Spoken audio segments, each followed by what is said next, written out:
En français, il existe quelque chose de fondamental qui s'appelle le subjonctif. Il existe à l'oral et à l'écrit. Et grâce à cette vidéo, vous allez comprendre pourquoi on doit utiliser le subjonctif en français. C'est parti. Quand vous dites « je vois qu'il fait beau » ou bien « elle dit que la Suisse est une démocratie », vous dites des choses qui sont objectives. C'est bien, ce sont des faits ou des observations. Par contre, vous ne transmettez là aucune émotion, ni positive ni négative.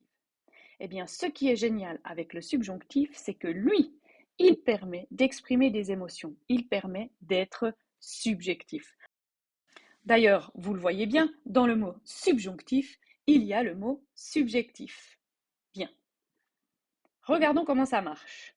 Par exemple, quand vous dites « j'aimerais tellement qu'il fasse beau » ou « c'est vraiment génial que la Suisse soit une démocratie », là, vous avez parlé de quelque chose que vous aimeriez.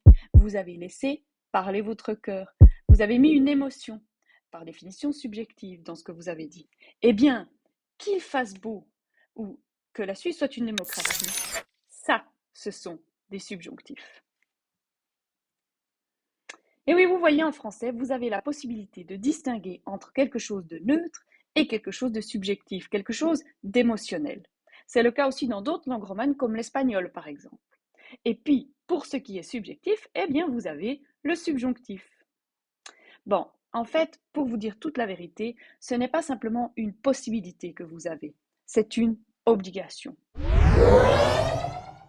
Vous devez utiliser le subjonctif pour exprimer cette subjectivité.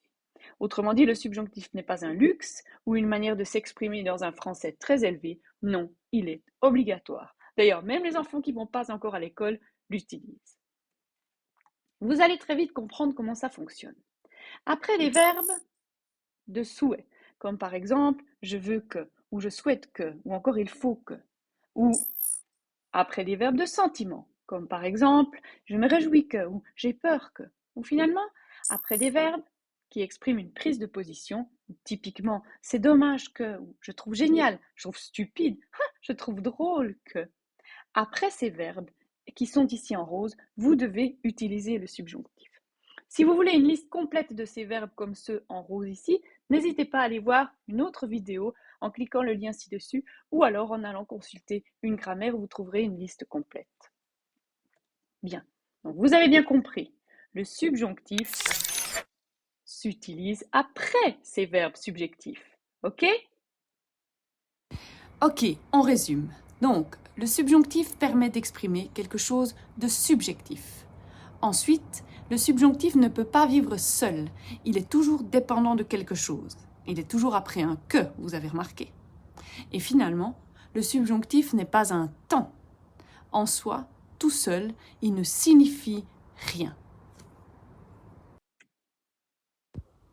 Bon, j'ai un peu menti.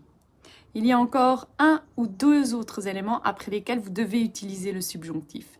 Mais ça, c'est le sujet d'une autre vidéo. Et vous pouvez volontiers aller la regarder en cliquant sur le lien qui s'affiche juste en dessus. Et maintenant, il reste un tout petit défi. Ce sont les formes du subjonctif.